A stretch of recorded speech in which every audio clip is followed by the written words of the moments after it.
Arunodaya Kirtan. Song 1. Udilo Aruna Purababache. Very well known song.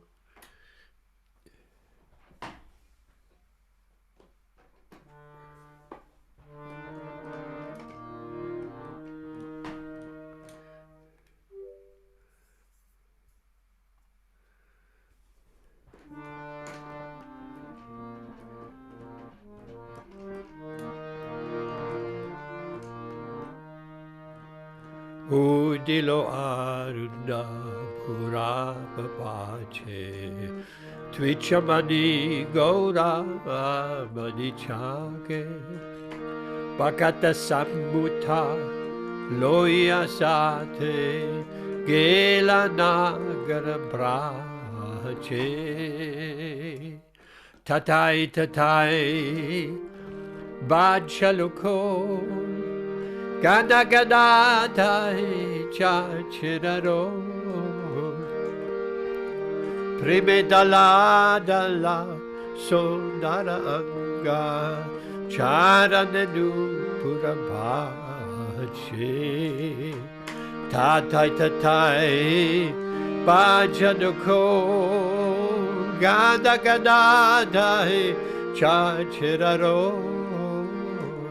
Prima dalla sonara anga Janarenu purabache Mukunda Madhava Yadhavahari Bolena bolore Vadana bori Bichimni dabashe Gelolerati Divasa sharira sache Mukunda Madhava Vadhavahari Pullina bollore Vakadadori Bichenida bashe Gelolerati Divasa sharira sache E manadurlapa mandavateho Payakikoro bavanakeo E benabachilo yashodasuta Charame pori belache E manadurlapa manavateho Payakikoro Bhavanakeho Ebinabachil Yashodasuta Charame Pori Belache Udita Tapana Hoile Asta Dina Gelo Goli Hoi Bebiashta Tapikeno Ebe Alasahoy Nabacheri doyarache Udita tapana hoilo asta Dina gelo boli hoi bepiashta Tapekeno ebe alasahoy Nabacheri doyarache Chivana anditya chanahasar Tahina navita vipadaba Namashraya gori chatane tumi Takahe abhanakache Chivana anditya chanahasar Tahina navita vipadaba Namashraya kori Chatane tumi Takhamapana kache Chivera kalyana sadhanaka Chakate asiye madhurana Avidya dhimira tapana rupe Hrid gagane viraje chivera kalyana sadhanakam chagate asiye madhurana avidyati mira tapane rupe hrid gagane viraje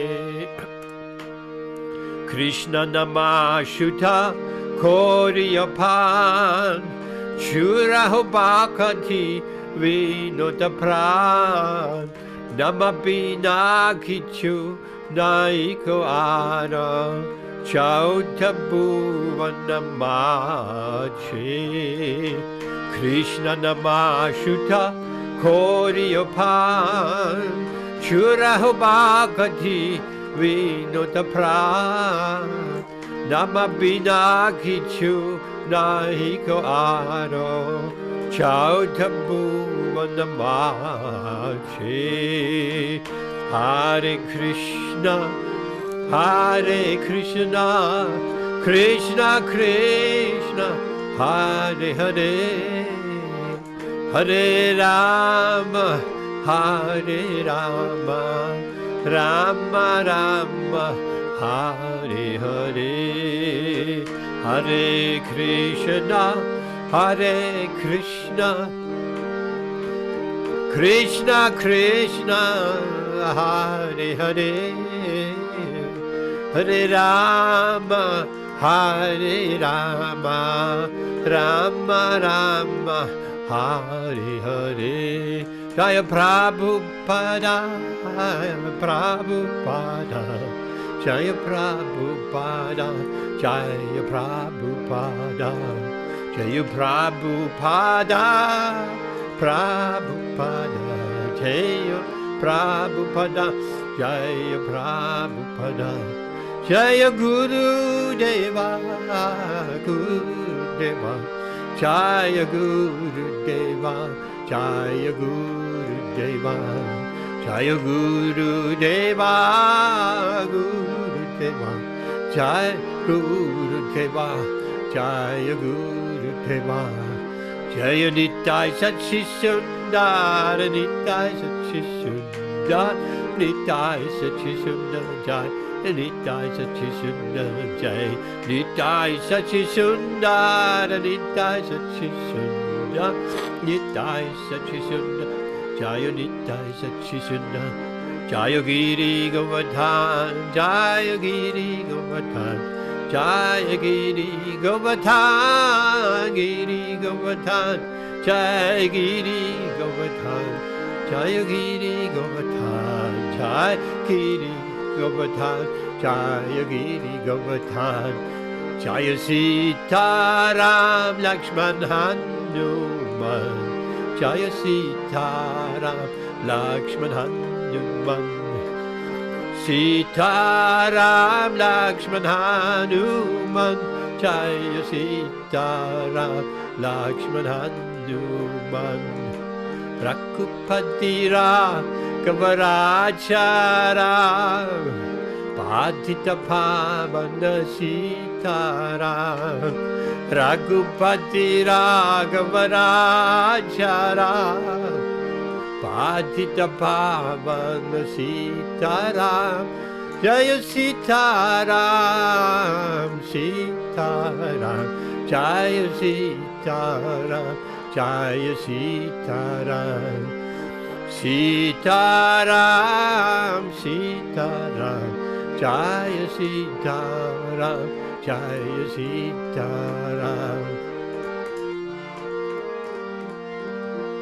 Sitaram Lakshman Hanuman Ki Jai Ram Navami Mahotsava Ki Jai Gaura Premanandi Hari Hari Bol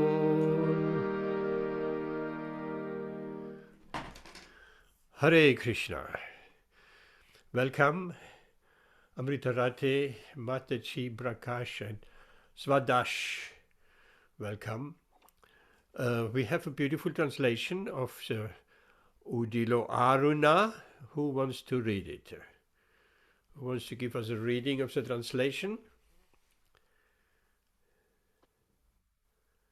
I can do so, Prabhu, if Thank you nobody else. very much. You never leave us uh, in trouble. Okay, go ahead.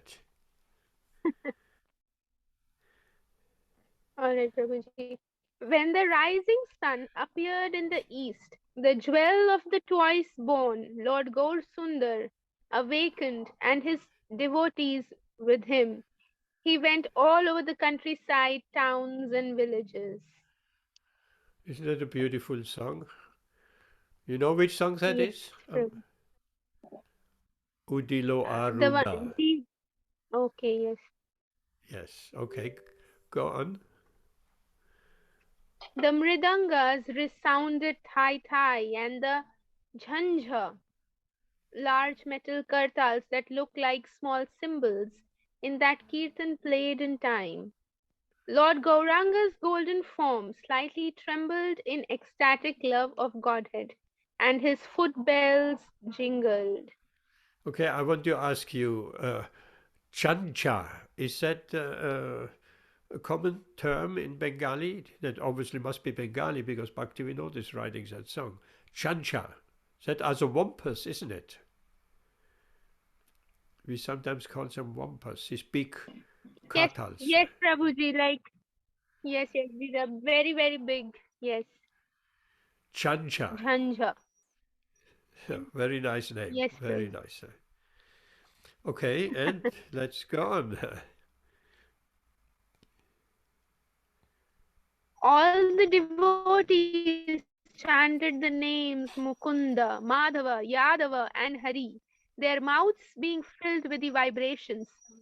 They would announce to the still sleeping people, "You spend your nights uselessly sleeping and your days decorating your bodies. You have achieved such a rare human body, but you do not care for this gift.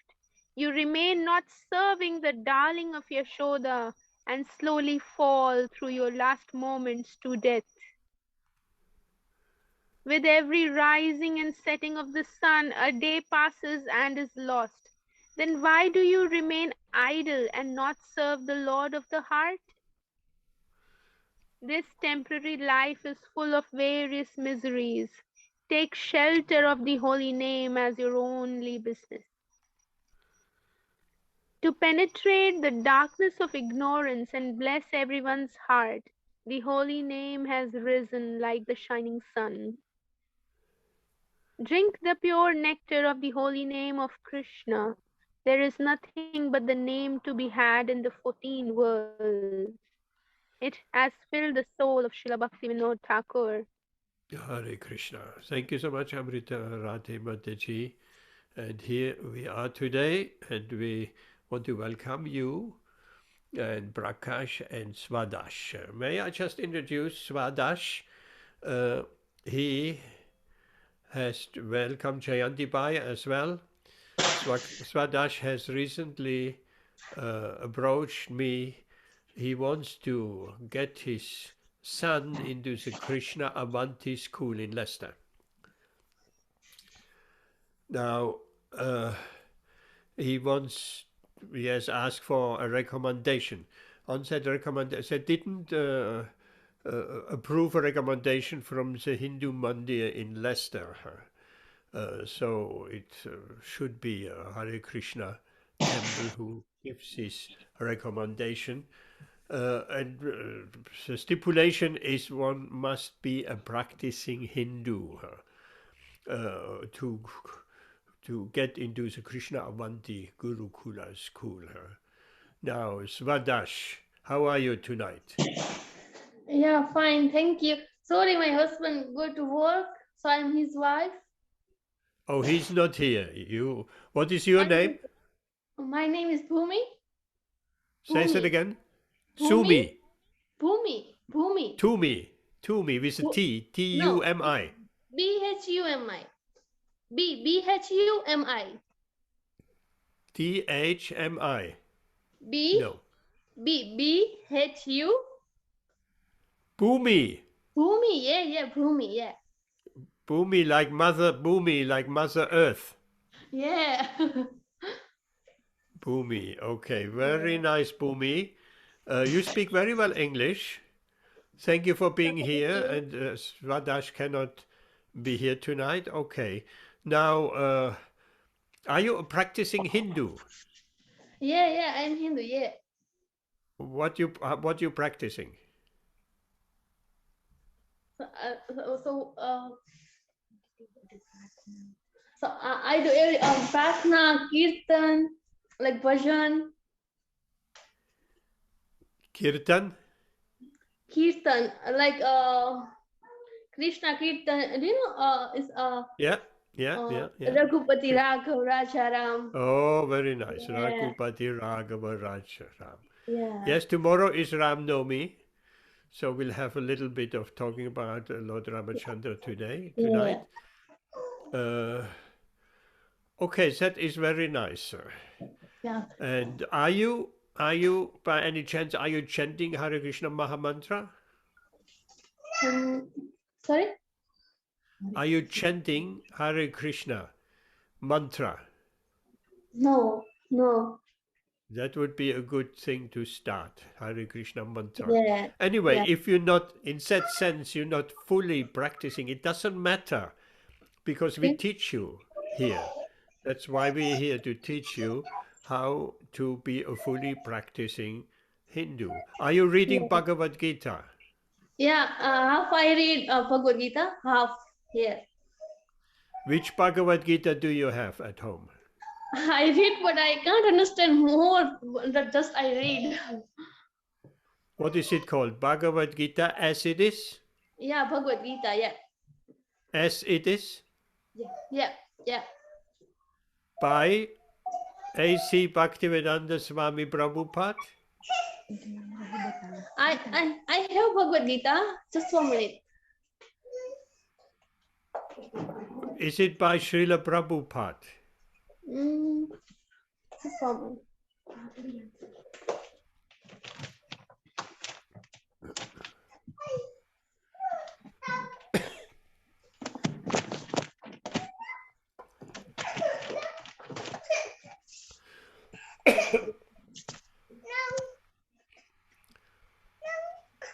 Yeah, this one I have. Let me put your video on.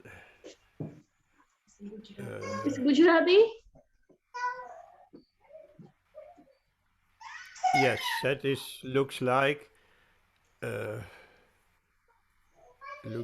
Bhagavad Gita Gujarati, right? Yeah, Gujarati. Yeah. Does it say as it is? Yes. Yeah. Yes. Okay, that is very important. So you have Bhagavad Gita. What's your son who is supposed to go to the Gurukul, to the Krishna Avanti? What's his name? My son name is Kush. Kush. Kush, okay. Yeah. Love and Kush. Yeah, love Kush. Yeah, Kush.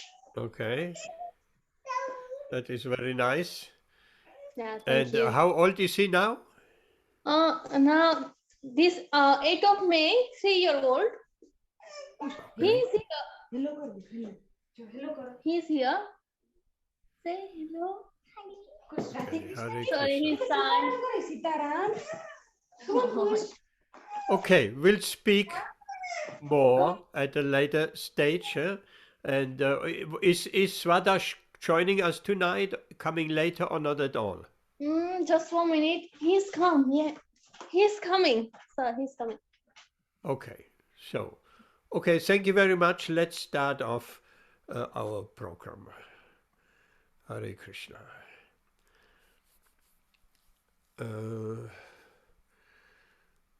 Shall we start with your video, Amrita Rati Mataji? I saw a little bit just before the program. It is very nice.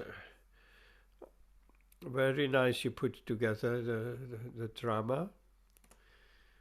Whatever pleases you, Prabhu, no problem. Say it again. If you want to show it, Prabhu, no problem.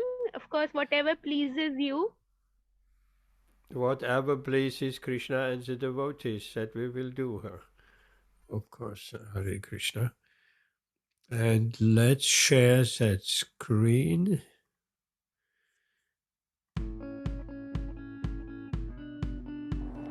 राजाधिराज लंकापति रावण की जय। Ravan खुश हुआ. At that moment, Devarshi Narad was passing by Lanka. Narayan, Narayan. Narad Muni को बुलाओ. Narayan, Narayan. Oh great Narad Muni, Lankeshwar is calling you. Ravan is calling me? Narayan, Narayan. So, dear Ravan, what can I do for you? Devarshi Narad Muni, can you please teach me the Om mantra? Oh, dear Lankesh, these Vedic mantras cannot be awarded on the basis of intelligence, but they can only be given to students who possess great character. Teacher cannot deny a student. Not everything can be bought by wealth and power, oh dear Ravana. Your experiences may have taught you that the world can be brought down to your feet by your power. But there are many more things which can be acquired only by humility. Today is your last day, Devarshi. What? Your sword cannot do anything to a spiritual body, oh dear Ravana.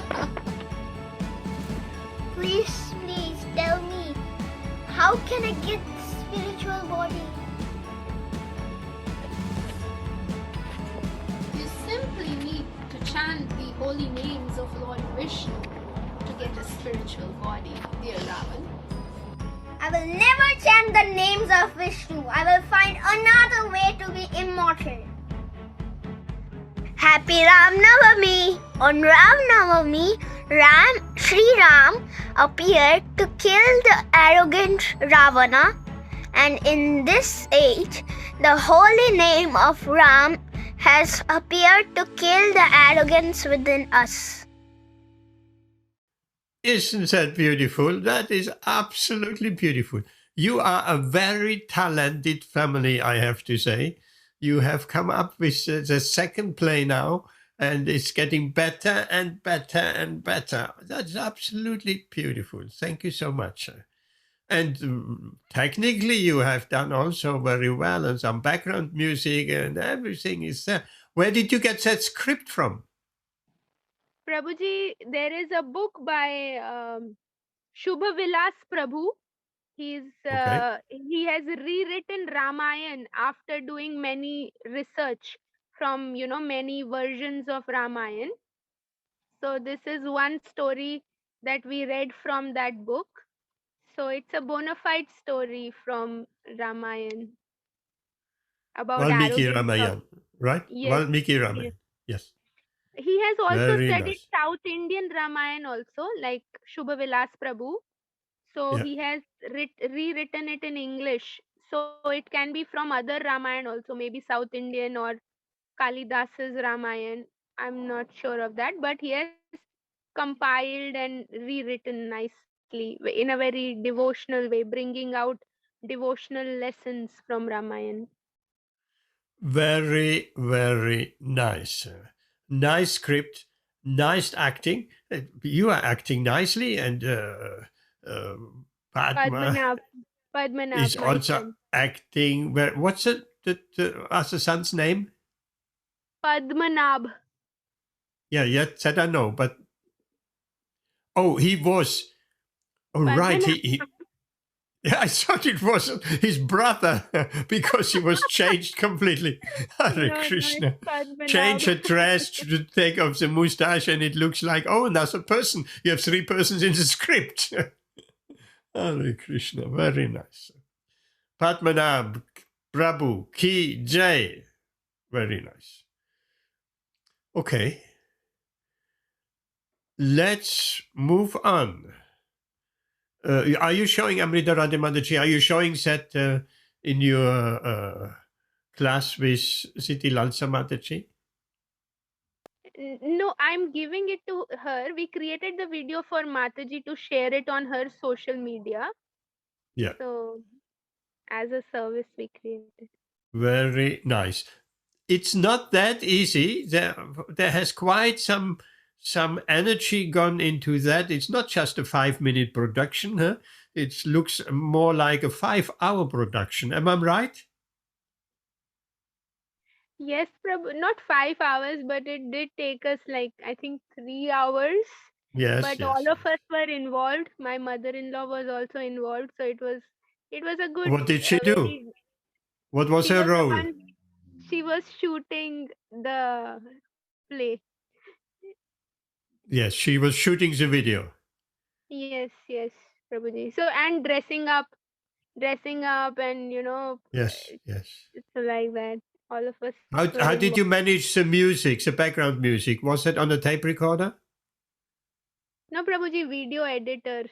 We used video editor in that. Oh, very professional. You using a video editor and mixing in the music. You couldn't get it better than that. What editor are you using by any chance? It's there in my laptop, Prabhuji. Lenovo video editor. Okay, it doesn't matter. But well done.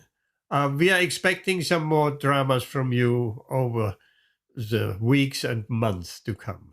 I hope so. Okay, Rashmi Mataji. For the pleasure. Thank you. Yes. Rashmi Mataji, you have something to offer, some story to tell or something, I heard. What's your offering for Lord Ram? By the way, tomorrow is fasting till sunset, which is probably around 6, 7, maybe even 6:30, 7 probably, yes. So Rashmi Mataji, what do you have? Prabhuji, I have been listening to Lal Govindas Prabhu's. He's been keeping lectures for 5 days. For the last 5 days, today was the 6th day. So loads of little episodes. So I can narrate a few. You will have to tell me to stop so that I don't just carry on. So Lal Govindas Prabhu is a disciple of Radha Govindas Goswami. So he talks very nicely. I listen regularly. So he's been doing this Rav Navami special. So I was listening. So one of the episodes, he has combined both Valmiki Ramayana as well as it's a mixture of Valmiki as well as Tulsi Ramayana, Ramcharitmanas. So I will not know from which one he's quoting which one. So one episode, it's very, very popular, but the version which I heard today, it was a little bit different angle to it, like the background, like Srila Prabhupada always used to say that behind the Katha, just listening to the Katha is not enough. We have to know we have to get the, what's the word? The understanding, what we are learning from it, the Siddhant from the Katha. That has to be picked out from the Katha. Just listening it for an entertainment is not good enough. So, so one Katha is about Ahilya and Gautam Rishi, which is very famous. So Vishwamitra Muni has taken Ramchandra and Lakshman into the forest, and they have killed a few demons. And now they are on the way to Raja Janak's palace. So on the way in the forest, they are going and they come across this very beautiful hermitage. and they think, oh, in the middle of this dense forest, such a beautiful hermitage is there. But it is isolated. There is nobody there. So Vishwamitra, and then in the middle of that hermitage, just on the path, there is a big stone there. And it looks as though it is in the form of a woman. So Vishwamitra, who is Ramchandra's guru, he tells Ramchandra what had happened, that Ahilya and Gautam Rishi were married, and Ahilya was very, very beautiful. So Lord Indra, even if she was so beautiful, that even Lord Indra had wanted her to be his wife.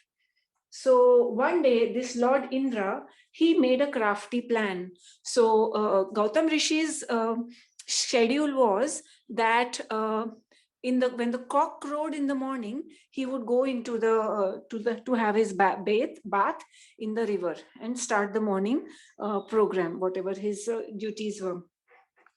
So Lord Indra, what he did, he came in the middle of the night and he crowed he made that cock crowing sound.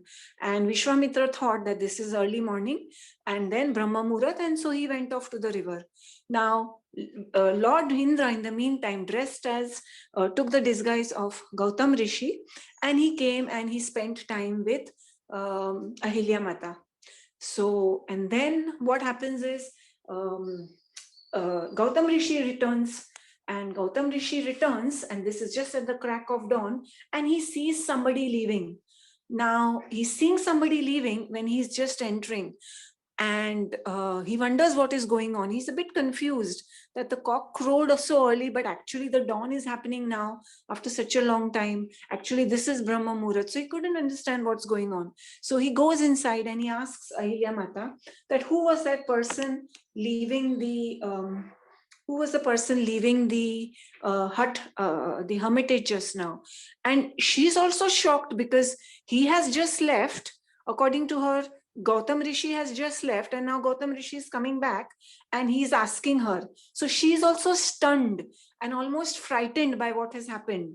And in her she's so stunned by the whole situation that she's unable to answer Gautam Rishi. He asks her 2-3 times and she's not able to answer, and he gets very angry with her.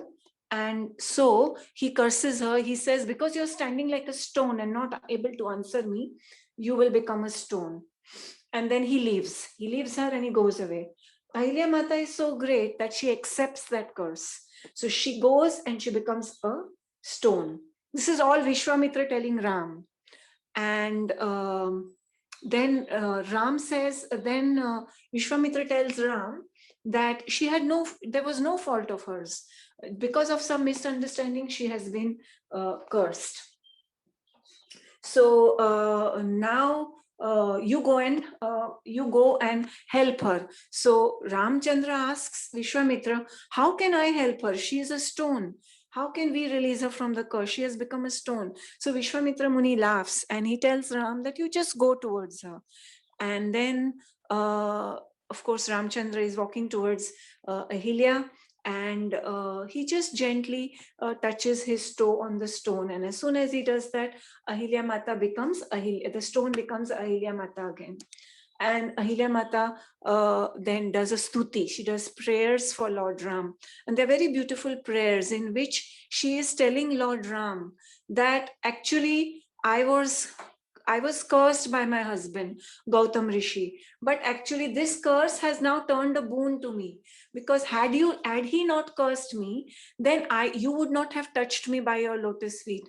All Gyanis and all yogis, they spend millions and millions of lifetimes so that they can have the dust of your lotus feet. And I have got it so easily in just one lifetime. So she does this stuti. And then Vishwamitra, before this I forgot to say, Vishwamitra, Ram is asking Vishwamitra, so if she was not at fault, why did she accept to become a stone? And why, if she became a stone, why didn't she not go inside the house? Why outside like this? In such bad weather, she had to tolerate all this So Vishwamitra tells him that she is such a chaste lady that because her husband cursed her, she said that this is her duty. Because her husband has willed it, and the curse cannot be taken back, she wanted to fulfill that curse. So she did not even try to tell her husband what had actually happened. She accepted the curse, and she purposefully did not go inside the house because she wanted everybody to know that she was a culprit. And this was her. This is the siddhant we get from it, that sometimes the guru can chastise us, and but we must not say anything. Even if the guru is chastising us, we must learn to keep quiet and tolerate it, and not try to give our reaction is we try to give some explanation as to why we did that or why we did this. But that should not be our attitude. Our attitude should be to just listen quietly and tolerate the chastisement. And then he was asked, and then Lord Rama asked, so why is she in the middle? Why she could have stayed on the side somewhere? So Vishwamitra tells Lord Ram that she's decided to stay in the middle so that everybody could touch her and go. Everybody would just, touch her and go. Like she's so humble that she wanted to be touched by everybody's feet. And she knew that one day her savior will come, and accidentally he will also touch her and walk past, and then she will get liberation. So this was Mata Ahilya. She was such a great soul. So once she gets back into her true form, then Lord Ram gives her liberation, and she goes, and the scriptures say that she goes back to join Gautam Rishi in his whichever Vaikuntha planet he has gone to. She joins him and continues with her devotional service in that particular Vaikuntha planet. So the Siddhant again there is that when husband and wife are together doing devotional service, then they can continue their devotional service as husband and wife in the Vaikuntha planets as well. So that is the importance of both husband and wife, of wife being devotees. This was Hare Krishna. Isn't that a beautiful story with beautiful lessons to be learned? And of course, also a lesson, a curse turns into blessings, and sometimes a misery, which we think, why is Krishna sending me this, and why I have to go through this? It also turns out to be a blessing in the end. So many lessons to be learned from that story. Thank you very much, Rashmi Mataji, for sharing that. Hare Krishna. Welcome, Amit, also joining us tonight. Welcome, Jayanti Bai, Prakash is still there, Rashmi, Swadash, yes, Bhumi, rather. Is Swadash back? Not yet, I guess so. Okay, anybody else has something to offer to Lord Ramachandra? Oh, Swadash, you're here. He's here. Hello, Hare Krishna. How are you tonight?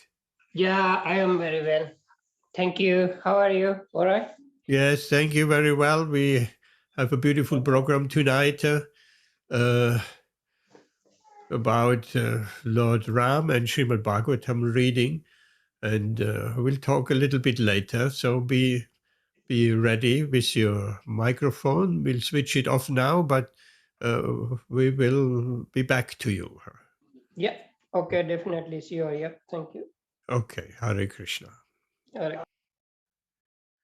So let's go to our Śrīmad-Bhāgavatam, which is first canto, 13th chapter, text 16, 1, 13, 16.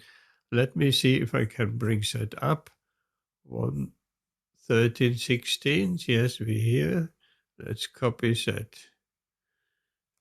URL and post it in the chat for everyone. Here we are.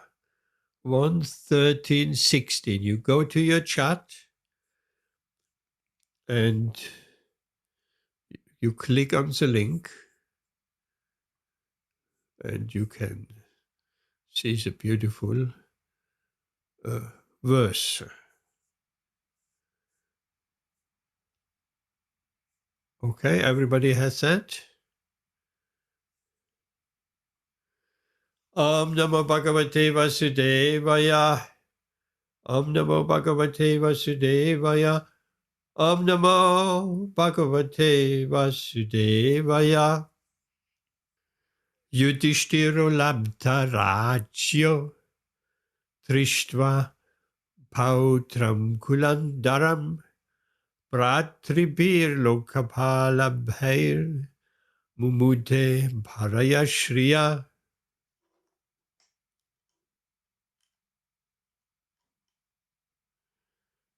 Translation.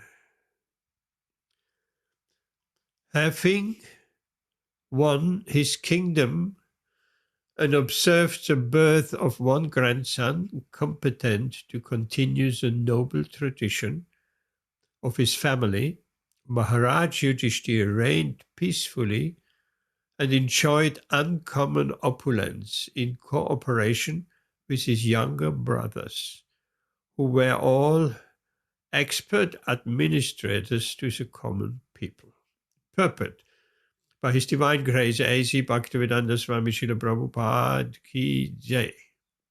Both Maharaj Yudhishthira and Arjuna were unhappy from the beginning of the Battle of Kurukshetra, but even though they were unwilling to kill their own men in the fight, it had to be done as a matter of duty, for it was planned by the supreme will of Lord Sri Krishna.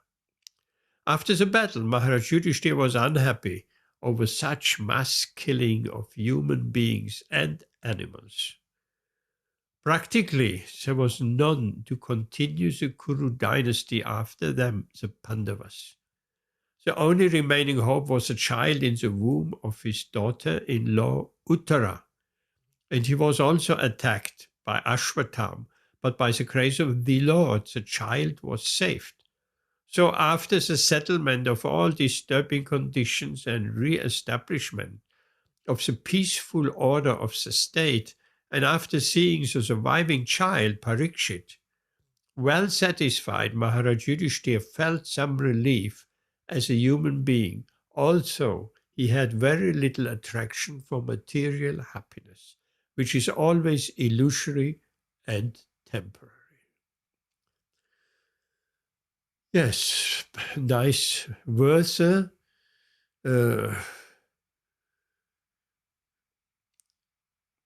Here Srila Prabhupada says that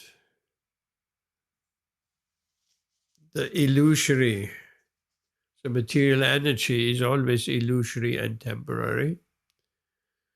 So if we take shelter of the material energy, then we are not on very firm ground. These verses of the Bhagavatam, they need to be studied. They need to be heard with rapt attention. I have been the other day listening to a class from Srila Prabhupada, and he said, each verse of the Bhagavatam, he was very much speaking about Bhagavat Shabdas of people, speakers who earn a livelihood through those Shabdas. So he was saying each verse of the Bhagavatam should be studied at least for 1 month. 1 month, each verse. So if we think here we're taking 3-4 verses once a week and it is too slow, so what to speak of? Each verse needs to be studied for 1 month at least. And the Bhagavatam has 18,000 verses. So 18,000 months means that will be 1,500 years to read the entire Bhagavatam. It is just to give us an idea that we need to get completely absorbed in the Bhagavatam. And basically having Bhagavatam for breakfast, lunch and dinner. So with rapt attention, the Bhagavatam is our life and soul, and eventually we become a living Bhagavatam. Srila Prabhupada was a living Bhagavatam. He was Bhagavatam personified. So let's not minimize any verse of the Bhagavatam. And so, according to those calculations, 1,500 years of studying the Bhagavatam from beginning till end, there are some unscrupulous reciters who think they can recite the Bhagavatam in 7 days. So that was a contrast Srila Prabhupada tried to make in that lecture. So, interesting here also, Srila Prabhupada writes, said after the battle, Arjuna and also Maharaj Yudhishthira were unhappy about such mass killings of human beings and animals. Nowadays, nobody cares about the animals in a war. But here,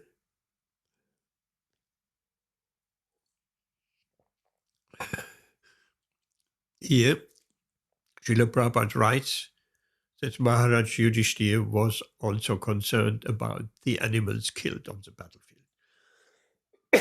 The animals means horses and elephants and so on. So, any questions? Anybody has any question?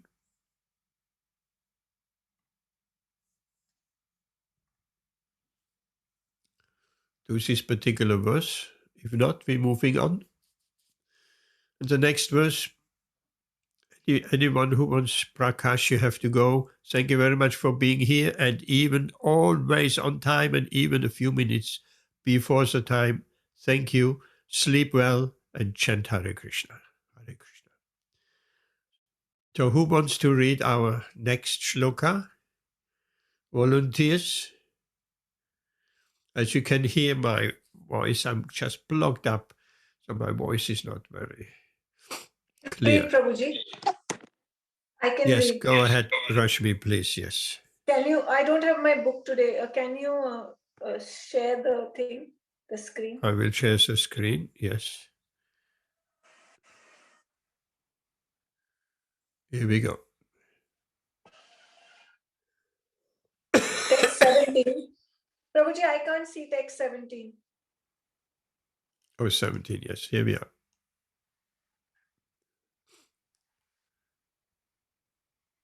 Can you see? Yes. You will move it down, no? Huh? Yeah. Evam griheshu sattanam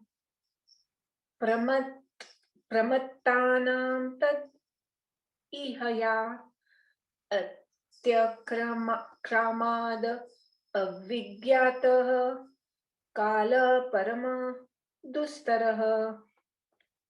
How do I move forward, Prabhuji? Translation. Insurmountable eternal time imperceptibly overcomes those who are insanely attached to family affairs and are always engrossed in their thought. Purport. I am now happy. I have everything in order. My bank balance is enough. I can now give my children enough estate. I am now successful. The poor beggar sannyasis depend on God, but they come to beg from me. Therefore, I am more than the supreme God. These are some of the thoughts which engross the insanely attached householder who is blind to the passing of eternal time. Our duration of life is measured, and no one is able to enhance it, even by a second, against the scheduled time ordained by the supreme will. Such valuable time, especially for the human being, should be cautiously spent, because even a second passed away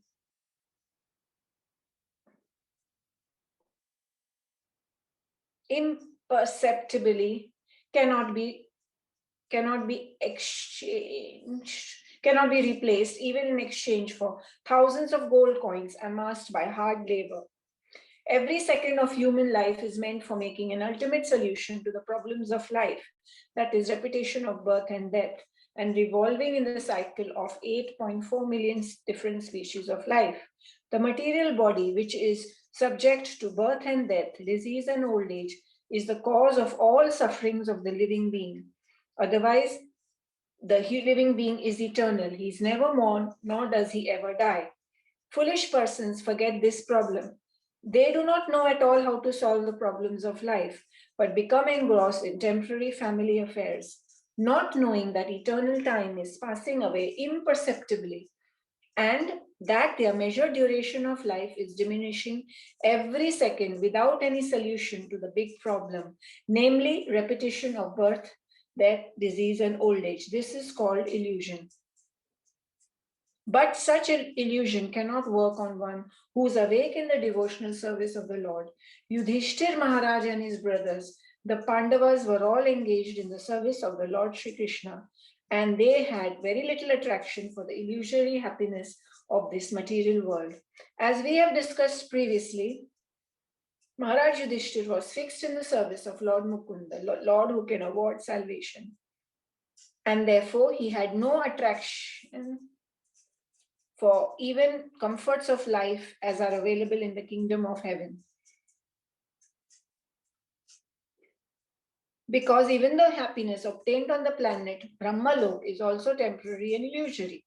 Because the living being is eternal, he can be happy only in the eternal abode of the kingdom of God, Paravyoma, from which no one returns to the region of repeated birth and death, disease and old age. Therefore, any comfort of life or any material happiness which does not warrant an eternal life is but illusion for the eternal being.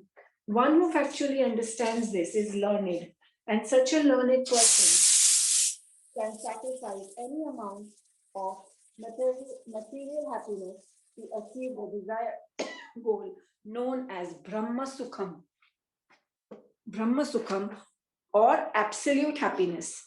Real transcendentalists are hungry for this happiness, and as a hungry man cannot be made happy by all comforts of life, minus foodstuff. So the man hungry for eternal absolute happiness cannot be satisfied by any amount of material happiness. Therefore, the instruction described in this verse cannot be applied to Maharaj Yudhishthir or his brothers and mother. It was meant for persons like Dhritarashtra, for whom Vidur came specially to impart lessons.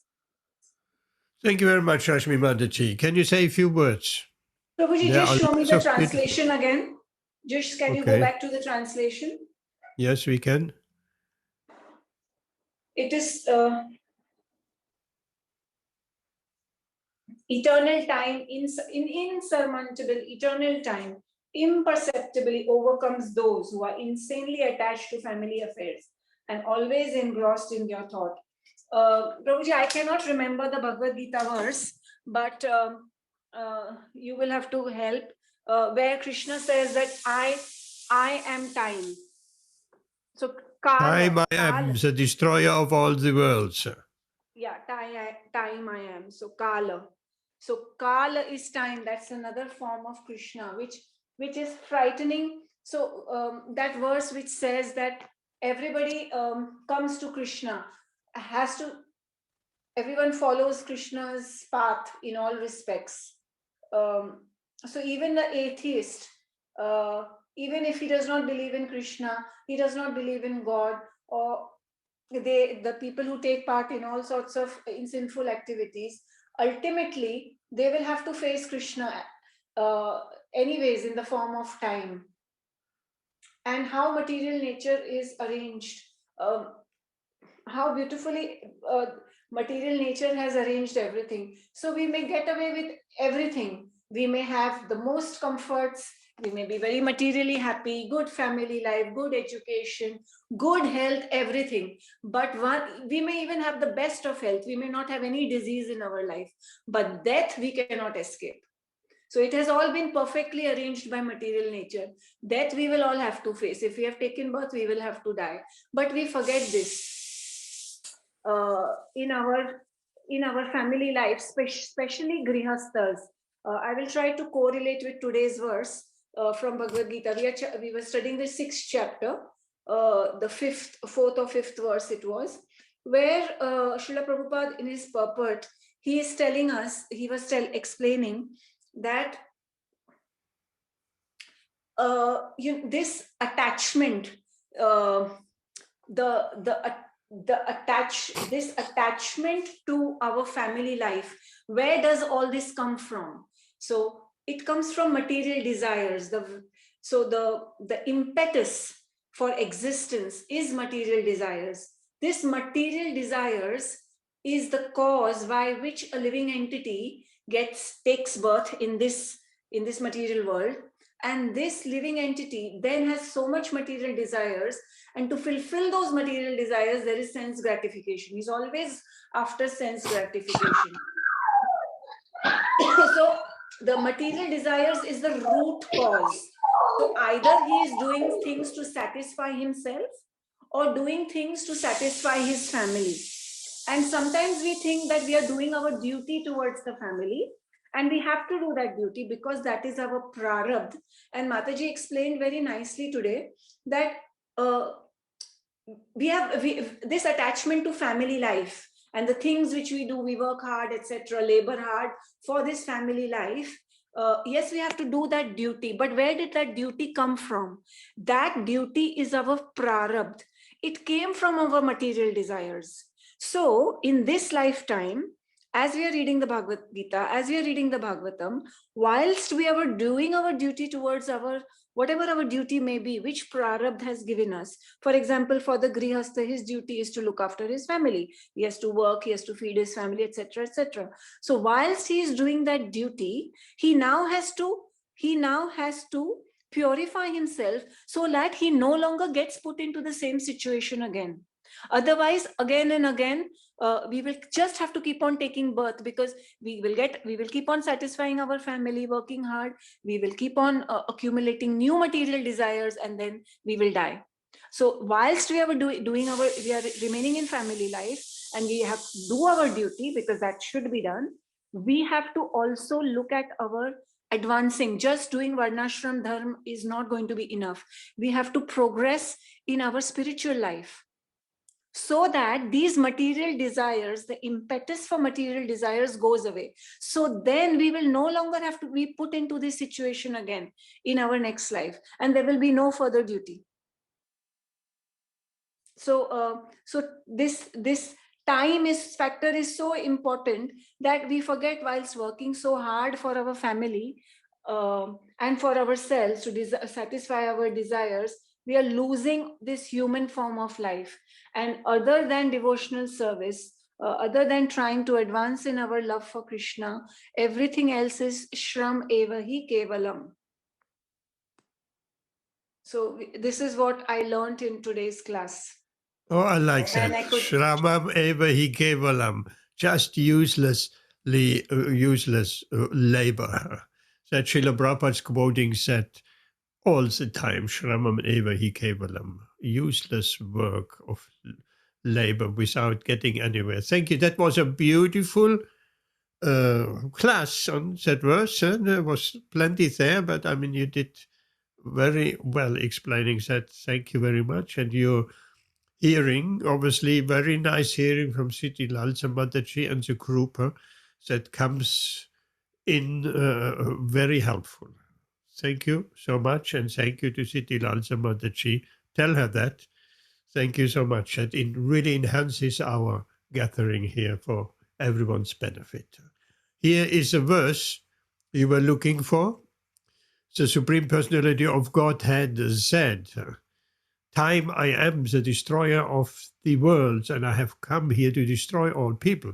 With the exception of you, the Pandavas, all the soldiers are here on both sides will be slain." A famous verse which was quoted and that is quite significant at the moment with what is going on in the world. That verse was quoted by Oppenheimer, the German scientist who fled Germany to the United States and gave him the knowledge and helped to develop the first nuclear bomb, the first nuclear device. And when they tested in the Nevada desert, when they tested the first time ever the nuclear bomb, and they watched from afar, then Oppenheimer quoted that verse. When the explosion went off and the atomic mushroom showed over the Nevada desert, he said, "Time, I am the destroyer of all the worlds, and I have come here to destroy all people." So that is significant. So these people, or at least Oppenheimer, he knew about Bhagavad Gita. Hare Krishna. Anyone has any question?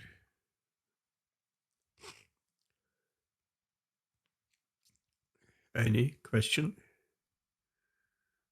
Amit, any question?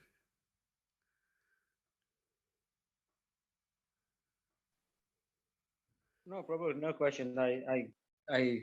I followed the conversation, and yeah, it's Okay, you want to take that next verse then? Which is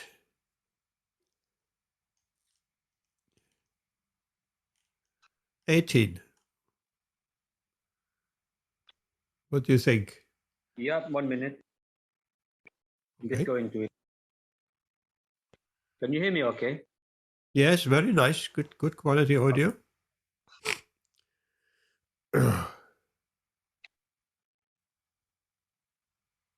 Okay. So verse 18. Vidadastat abhipretya dirastarastram Trita dritastram abas Rashtram, Trita Rashtram. Rastram Abasata Rajan Nigameyatam Sigaram Sikram, Shikram. Sikaram Vashyatam Bayam Agatam. Translation. Mahatma Viduru knew all this, and therefore he addressed Dhritarashtra, saying, "My dear king, please get out of here immediately. Do not delay. Just see how fear has overtaken you." Purport. Cool death cares for none, be he Dhritarashtra or even Maharaja Yudhishthira. Therefore, spiritual instruction as was given to the old Dhritarashtra was equally applicable to the younger. Dhritarashtra. Amit, Dhritarashtra. That's a blind king. Dhrita, three, like Krishna. The R with a dot under is Ri. Dhritarashtra. Dhritarashtra. Yes. Equally applicable to the young Maharaja Yudhishthira. As a matter of fact, everyone in the royal palace, including the king and his brothers and mothers, were rapidly attending the lecture. But it was known to Vidu that his instructions were specially meant for Dhritarashtra. I am struggling today. Yes, yeah, I know. It's not so easy. Drita, Rashtra. Yeah. Who was too materialistic. The word Rajan is especially addressed to Dhritarashtra significantly. Dhritarashtra was the eldest son of his father, and therefore, according to the law, he was to be installed on the throne of Hastinapura.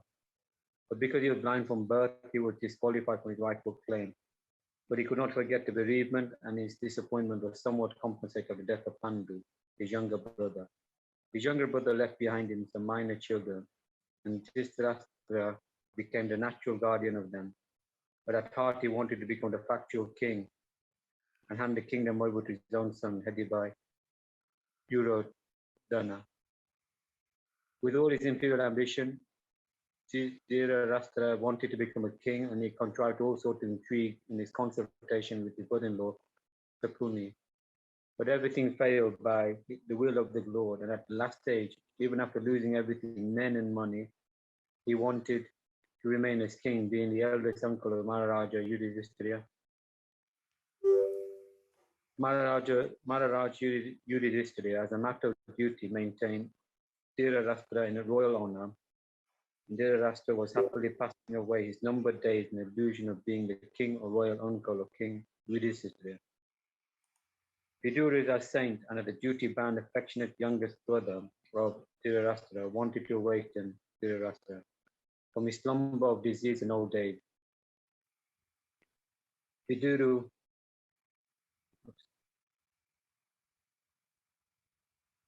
sorry, I scrolled accidentally and it went too far back.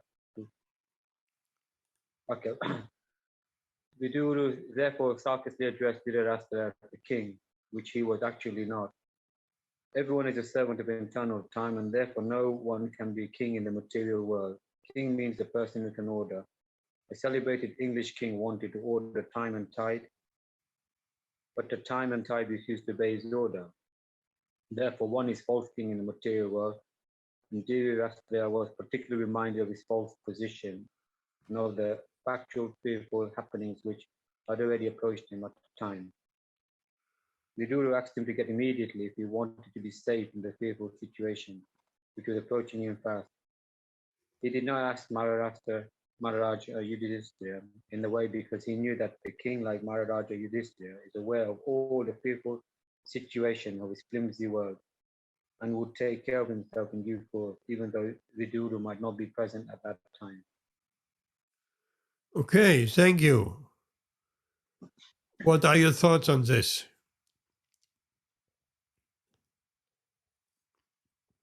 What could be a learning point? What lessons can we learn?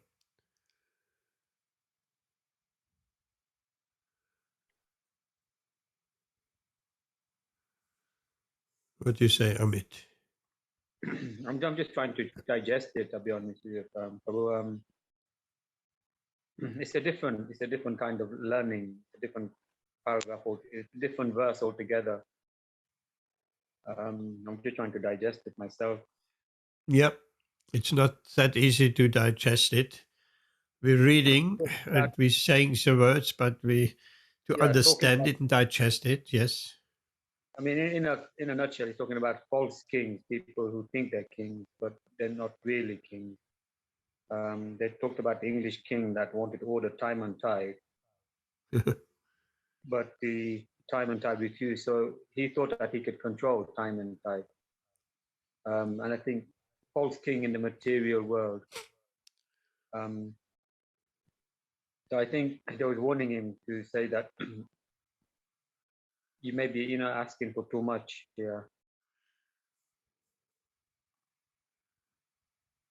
Yes. I would have to read it again, just to fully digest it.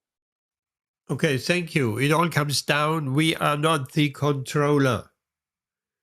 We are not the controllers, right?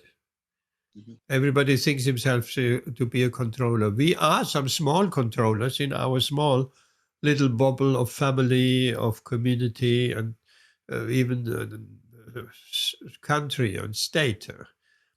But there is a supreme controller, which is Krishna. So we should always be conscious of Krishna, but we're here in this material world and we're thinking we are the controller. And that is our downfall and that is our problem. And as soon as we accept Krishna as the controller and we are just servants of him, so this is a way out of this material entanglement of repeated birth and death. And that is a position of a devotee. Anyone has any question to this verse? Or want to add something, Amrita Rate Mataji? You want to add anything?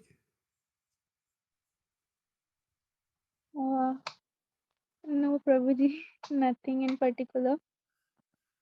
Okay. Shall we go on to text 19? And can you take on text 19?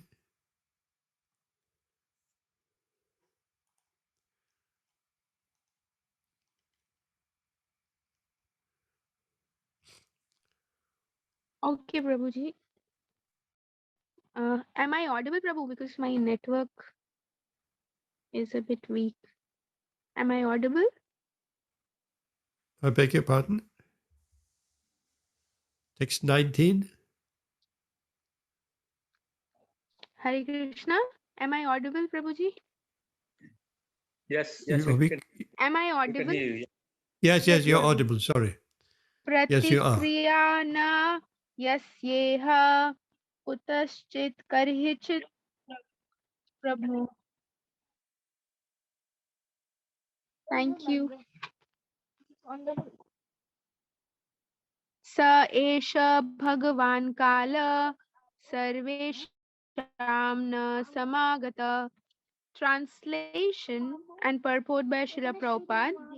The frightful situation cannot be remedied by any person in this material world. My Lord, it is the Supreme Personality of Godhead as eternal time, Kala, that has approached us all. There is no superior purport. There is no superior power which can check the cruel hands of death. No one wants to die, however acute the source of bodily sufferings may be. Even in the days of so-called scientific advancement of knowledge, there is no remedial measure either for old age or for death. Old age is the notice of arrival of death served by cruel time, and no one can refuse to accept either summon calls or the supreme judgment of eternal time. This is explained before Dhritarashtra because he might ask Vidura to find out some remedial measure for the imminent fearful situation as he had ordered many times before. Before ordering, however, Vidura informed Dhritarashtra that there was no remedial measure for anyone or from any source in this material world. And because there is no such thing in the material world, death is identical with the Supreme Personality of Godhead, as it is said by the Lord Himself in the Bhagavad Gita 10.34. Death cannot be checked by anyone or from any source within this material world. Hiranyakashipu wanted to be immortal and underwent a severe type of penance by which the whole universe trembled, and Brahma himself approached him to dissuade Hiranyakashipu from such a severe type of penance. Hiranyakashipu asked Brahma to award him the blessings of immortality, but Brahma said that he himself was subject to death, even in the topmost planet. So how could he award him the benediction of immortality? So there is death even in the topmost planet of this universe. And what to speak of other planets, which are far, far inferior in quality to Brahmaloka, the residing planet of Brahma. Wherever there is the influence of eternal time, there is this set of tribulations, namely birth, death, old age, and death, and all of them are invincible.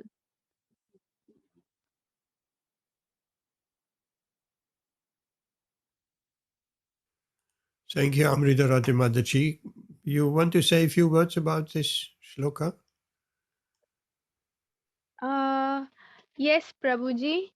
Prabhuji, like even in India, uh, like what Prabhupada is, the point that Prabhupada is making here is that, death is inevitable, right? But the modern civilization, whatever we do, our entertainment, whatever education we get from our schools, is very narrowly focused on this particular life, like how to make this life better and better. And there is nothing wrong about it. Our medical science is to help us live better, and whatever other sciences we have developed are only so that we can live better in this life, and there's nothing wrong about it. But we should not forget that death is also a, a reality, and we must ponder about it. we are currently reading Vedic scriptures, but I had the chance of reading one book by Giriraj Maharaj, which had the title Death. In that, he mentioned that even in European civilizations previously, people used to carry, some symbols, like suppose a skull or something, to constantly remind them of death. So death is a reality, but in Vedic scriptures, we get the training of how to prepare for death,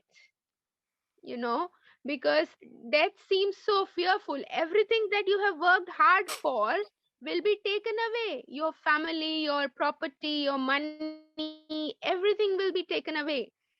So Vedic training is to prepare ourselves so that we can die happily and peacefully. And more, over and above that, the Vedic scriptures also provide information about what happens after death and how you can prepare your next destination also properly. Now, many people would say, how can we believe in what happens after death? But there are, even now, one Chaitanya Charan Prabhu has written a fabulous book on reincarnation, where he has documented several incidences which prove how humans, or how some people could remember their past lives, and they are all recorded from newspapers and sources such as these. So, but there needs to be these such researches have to be made public. That's all I wanted to share, Prabhu. Thank you so much. Thank you very much. Yes, there are plenty of scientific research is available on NDE, near death experience, or OBE, out of body experience. If anyone wants to Google that, NDE, OBE, and you find a wealth of research material and a wealth of case studies. So there is no question. But of course, we as devotees, and we don't need that scientific proof. We just understand what the scriptures are saying to us, and what Srila Prabhupada is saying. On that strength, that is enough for devotees. But if we want to preach to other people, then who are scientific minded, then these incidences of NDE and OBEs is may be very helpful as a preaching tool. And we should familiarize ourselves with these cases so we can convince those in a scientific, with a scientific mindset. Prabhuji, some time back, many years back, you had shown us a movie as well. Yes, such a beautiful movie. What was it called?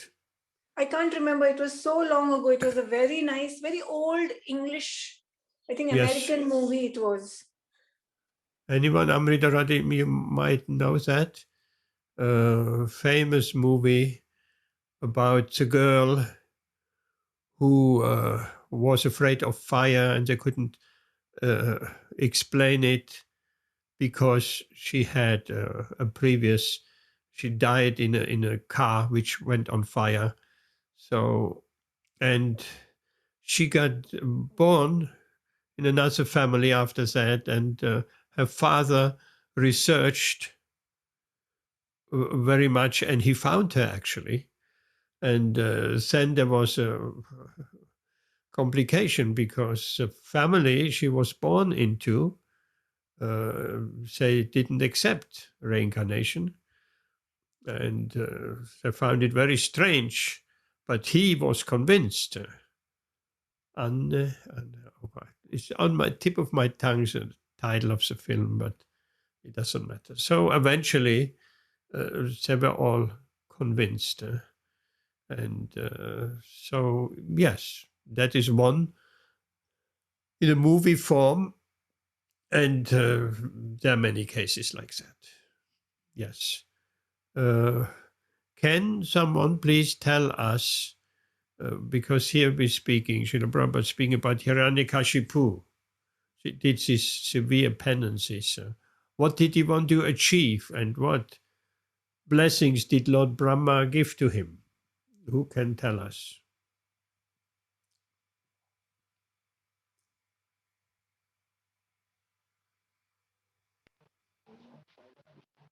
He wanted immortality, Prabhuji.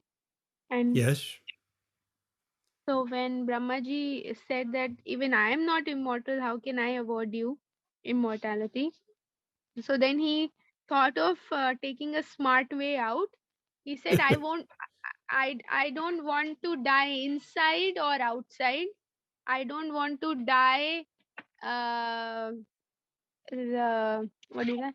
By an animal Yes, my son will tell. Padma, quickly. I don't want to die by a human. or animal. Oh, sorry, we are getting confused. Or animal. Or animal. Padmanabh, come on. Let's hear Padmanabh. Padma, go ahead. Come on, tell me. I don't remember the full one. He didn't want to get die by a weapon. Yeah. Or In the sorry, the sky or in the land, I think. he didn't want to die in the sky or on the land. That's all. Not inside the house, not outside of the house, and so on. Yes. And how did Lord Nrsingadev overcome all these boons? Rashmi. He was killed by Ritarate, yes. he was killed by the nails of the Lord, which is not a weapon, and he was killed on the what is that? Chaukhut of the door, meaning the door, which was neither Yes. inside nor outside, and on the lap also. So that means he was neither in the sky nor on the land. Yeah. And at dusk, neither in the daytime nor at night, but he was killed at dusk. So Krishna, the purpose is Krishna can circumvent all our intelligent and sneaky ways. Krishna will, for that purpose, he appeared, not as an animal or man, but half animal, half lion. So we cannot trick Krishna, and we cannot trick death. And Krishna is in the form of death. It is said, for a devotee voluntarily surrenders to the Lord. He offers dandavats to the Lord. Dandavats, danda, like a stick, flat on the ground. But for one who is not a devotee, death, at the time of death, he is forced to offer dandavat. Everyone at the time of death is flat on the bed or ground or wherever. So then Krishna comes in that form. So as Rashmi already so nicely explained,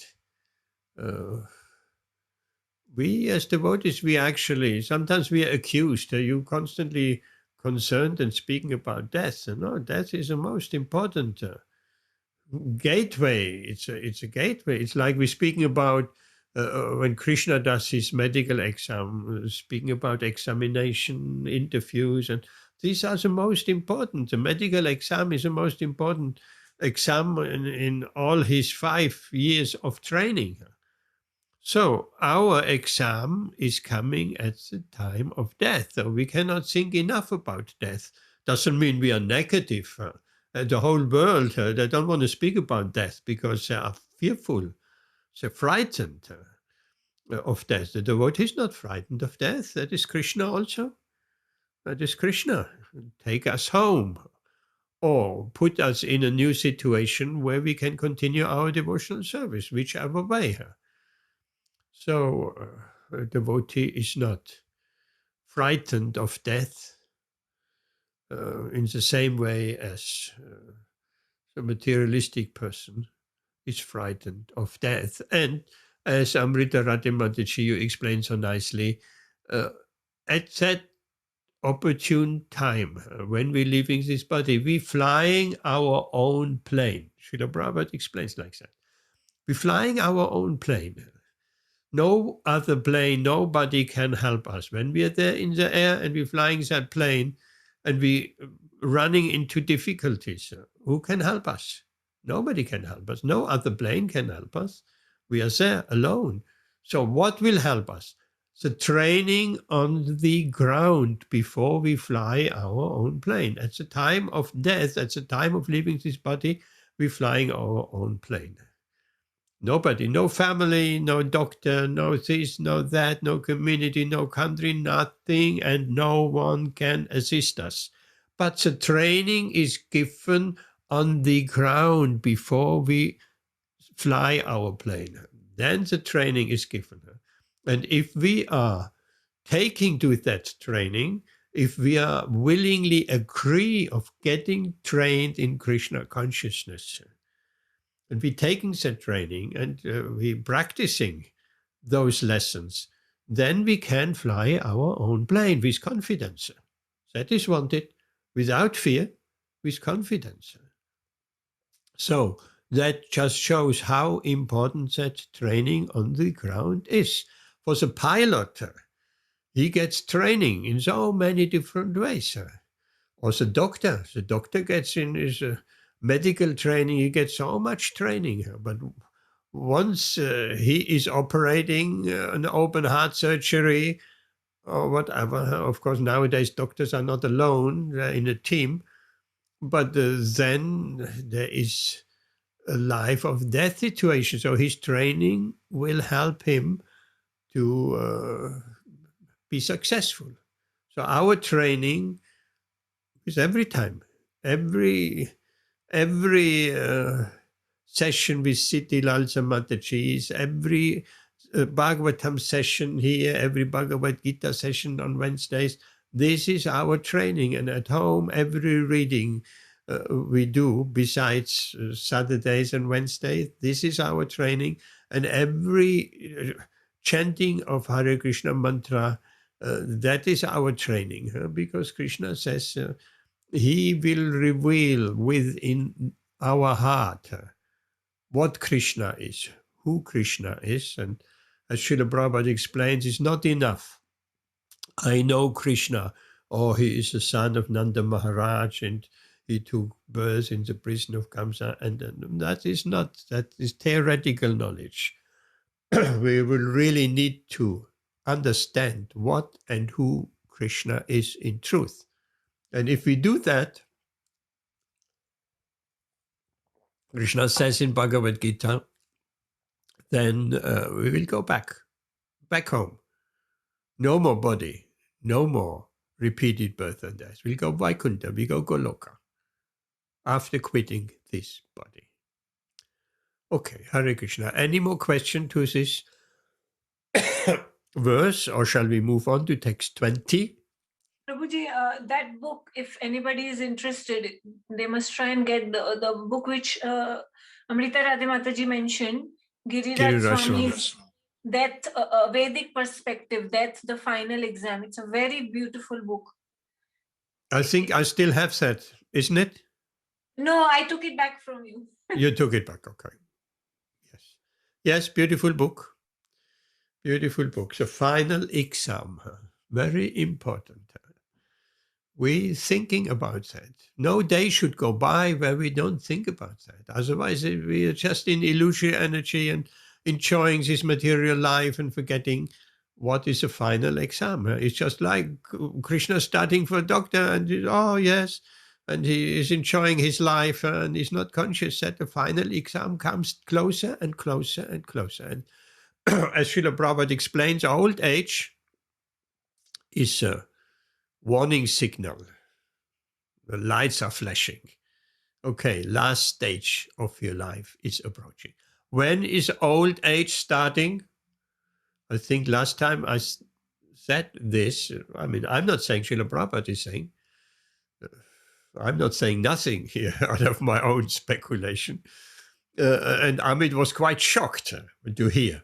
Old age, Srila Prabhupada says, start at the age of 50. Wow, we don't like to hear that, isn't it? Old age starts with 50. The body is building, is regressively breaking up the body little by little by little. After the age of 50, old age starts.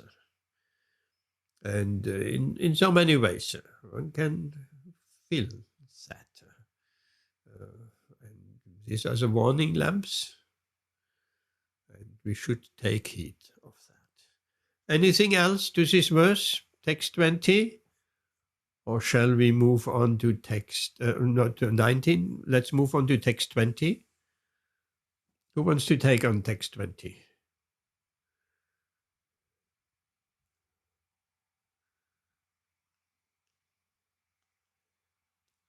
Someone.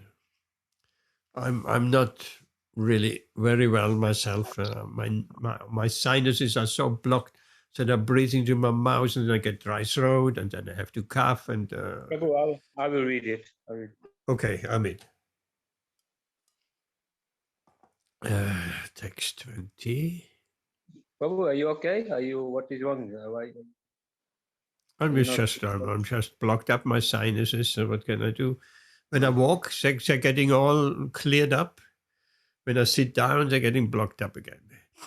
Well, the nose is blocked out. Yeah, are you getting old? Are you over 50?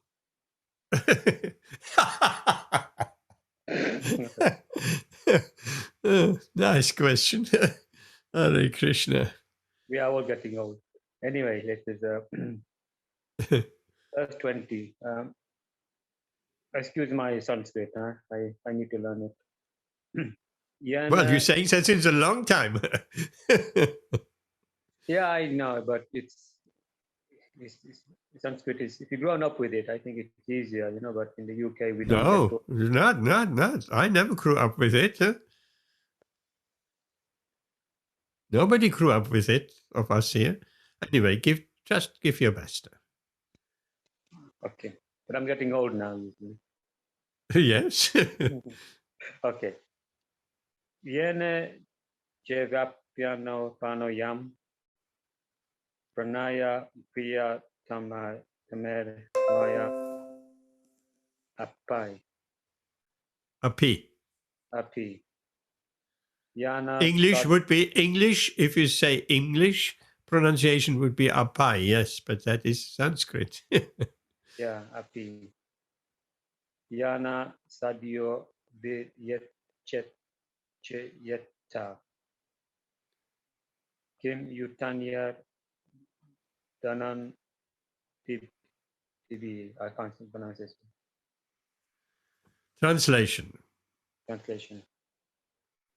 Whoever is under the influence of the supreme Kala,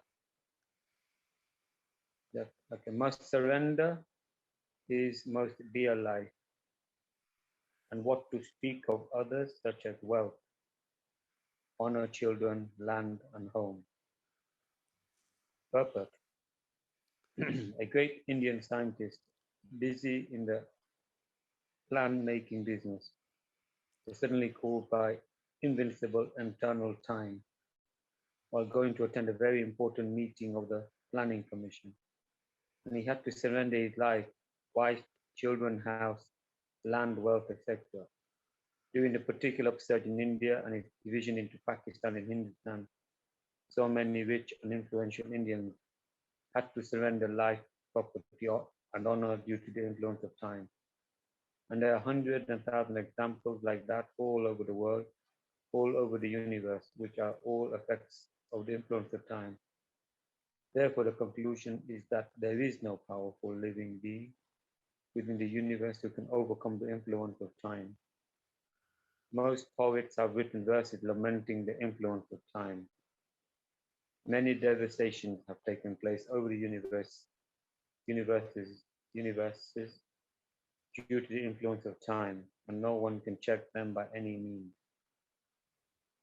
Even in our daily life, so many things come and go in which we have to hand, which we have no hand, but we have to suffer or tolerate them without remedial measure.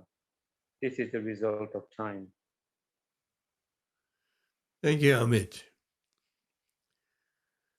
There is, Srila Prabhupada quotes in this connection an interesting story. We don't know. And today I actually heard a lecture. If we, let's say the Prime Minister, after quitting his body, he becomes a dog. If the Prime Minister in the body of a dog would be conscious that he was Prime Minister and now he has got the body of a dog, he would be unable to live, because that is such a shock. We can only imagine if we are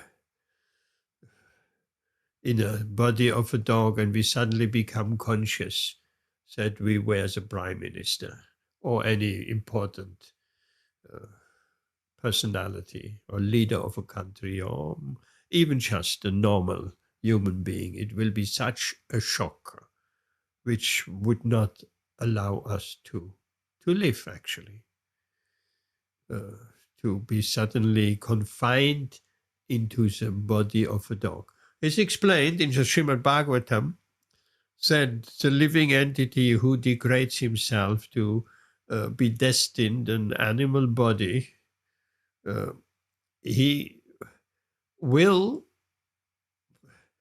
through the agents of Yamaraj, the Yamadutas, it will be very clear to that person leaving the body at the time of death. He will see before him his next body. And he will see before him the body of a dog. So basically, to put it in a picture, the soul, we are leaving fully conscious. We're leaving our body behind, and the Yamadutas drag us out with ropes out of this body, and then they're saying, okay, here is your next destination. There is a body of a dog. You have to enter. We will not like that. That's an understatement. We will scream and kick and all of that to be suddenly be condemned, one could say, into the body of a dog. And the Yamadutas is explained, they will beat that living entity, they will drag that living entity, they will train that living entity to accept that body of a dog, for instance, or any other animal. So it is not happening automatically. No, we'll need to be subdued to eventually accept that body, not voluntarily. Voluntarily, we will not accept the body of a dog, but by force. It's just like we have a nice apartment and we're thrown out of the apartment, and then we are put before us a little tent or a little hut in a bad surroundings, and okay, that is your next accommodation. We will not want to go there. We are used to the nice and beautiful apartment with central heating and warm and light and our TV and everything, and suddenly we are supposed to accept a shack, a hut with no running waters, a toilet outside and no electricity, and we will scream and kick. We don't want to accept such a situation, but that's exactly what is happening at the time of death. We'll be trained to accept a lower birth. So, any questions? Time I am, that verse we should remember. Time I am the destroyer of all the worlds. Let's go to text 21. Anyone? 21? Volunteers needed? Amrita Radhimani, what about you? Yes, Prabhuji. 21. 21? Yes. Pitri Bhratri Sahat Triputra Hataste Vigatam Vayam Atma Cha Jaraya Grastha Pargeha Mupasase. Translation. Your father, brother, well-wishers and sons are all dead and passed away. You yourself have expended the major portion of your life. Your body is now overtaken by invalidity and you're living in the home of another. Purport by Srila Prabhupada, Jai Srila Prabhupada. The king is reminded of his precarious condition, influenced by cruel time and by his past experience. He should have been more intelligent to see what was going to happen to his own life. His father, Vichitravirya, died long ago, when he and his younger brothers were all little children, and it was due to the care and kindness of Bhishma Deva that they were properly brought up. Then again, his brother Pandu died also. Then in the battlefield of Kurukshetra, his 100 sons and his grandsons all died, along with all other well-wishers like Bhishma Dev, Dronacharya, Karna, and many other kings and friends. So he had lost all men and money, and now he was living at the mercy of his nephew, whom he had put into troubles of various types. And despite all these reverses, he thought that he would prolong his life more and more. Vidura wanted to point out to Dhritarashtra that everyone has to protect himself by his action and the grace of the Lord. One has to execute his duty faithfully, depending for the result on the supreme authority. No friend, no children, no father, no brother, no state, and no one else can protect a person who is not protected by the Supreme Lord. One should therefore seek the protection of the Supreme Lord, and the human form of life is meant for seeking that protection. He was warned of his precarious conditions more and more by the following words. Okay, anything to be said about this? Prabhuji, there's one story about Dhritarashtra. So he had 100 sons, and all of them were killed in a battle or in a war. So that's a massive karma. Now, I heard in one class that 56 births back, he was a young prince. That time when he had gone to the forest for practicing hunting, he had seen that there were one kind of bird which was present that time in those age. It had laid around 100 eggs, but being a naughty naughty prince, or as in a naughty prince, he burned that tree, because of which all the 100 eggs of that bird, died. All the babies of that bird died. So that bird had cursed him that, one day you too will suffer this agony, or that karma had to come to him of causing pain or anxiety to another living entity, where she lost 100 children in one go. So now, why did it take 56 births for him? That Prabhuji was explaining that he needed pious karma or pious credit to get 100 children, and so it took him 56 lifetimes to get the pious credits to suffer the bad karma. So through this example, he explained that how good as well as bad karma actually ultimately causes suffering. So that is why one must, so from this we can learn from the life of Dhritarashtra.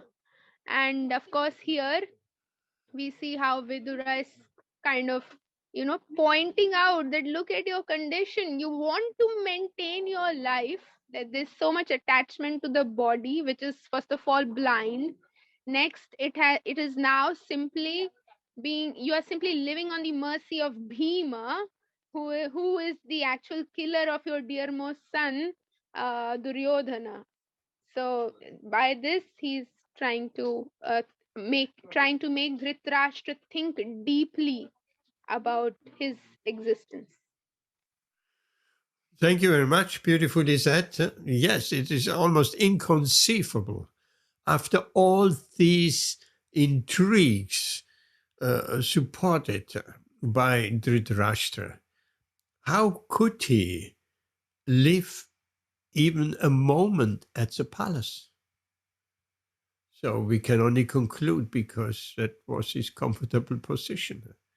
How could he live at the mercy of Bhim and the Pandavas, where he has caused them so much pain? No, that is almost inconceivable. So Vidura is such a wonderful well-wisher. He's helping him to get over this attachment of comfort and so on. And he's pushing him out, go to the forest. Now it is time to quit home, to retire. You are in ripe old age, now prepare for the last journey.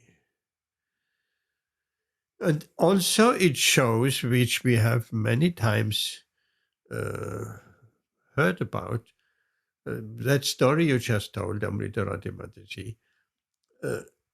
Most people are under that illusion that good karma cancels out our bad karma, our bad action.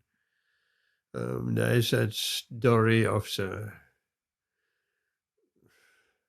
king, or whoever he was, and he was brought, or Brahmin, brought before Yamaraj, and he protested, why I'm a Brahmin, I have done so good and pious work. And then he was informed that he has also done some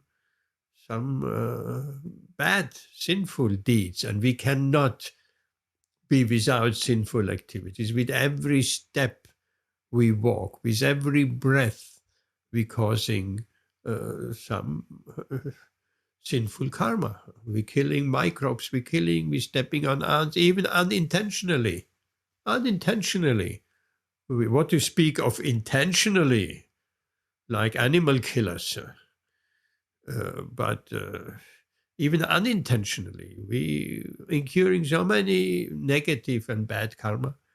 So he was saying, but I have done so many good, that was just one thing I have done. And I've done so many good things. And said, Yamaraj, explain to him, it doesn't work like that. What you want first? Do you want to first enjoy? You got that choice. We may not have that choice.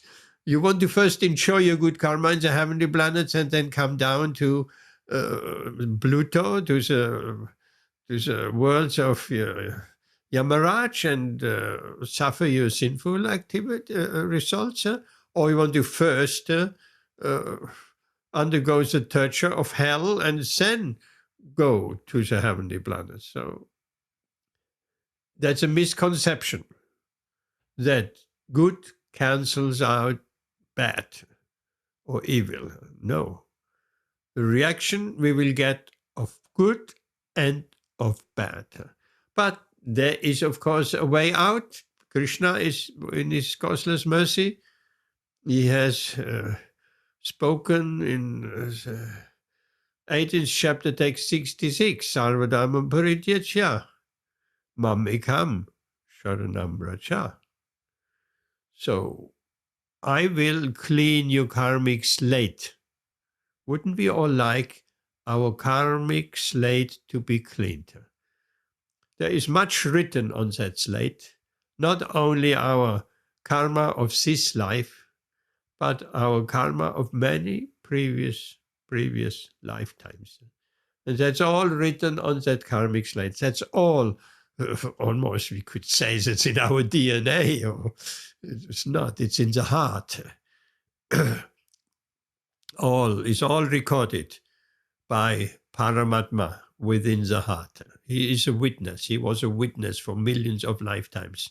He knows exactly. He's recording what we have done. So Krishna promises us, if you surrender unto me. Sounds so simple. If you surrender unto me, I will free you of this karmic slate. I will free you from all your sinful activities. In one go. How long does it take to surrender to Krishna? Srila Prabhupada says, 1 minute. 1 minute. If we are serious, we're chanting Hare Krishna mantra without offense. 1 minute. So if we're willing, if we're agreeable, not our own plans, but agreeable to Krishna's plan, so that karmic slate can be wiped clean in 1 minute.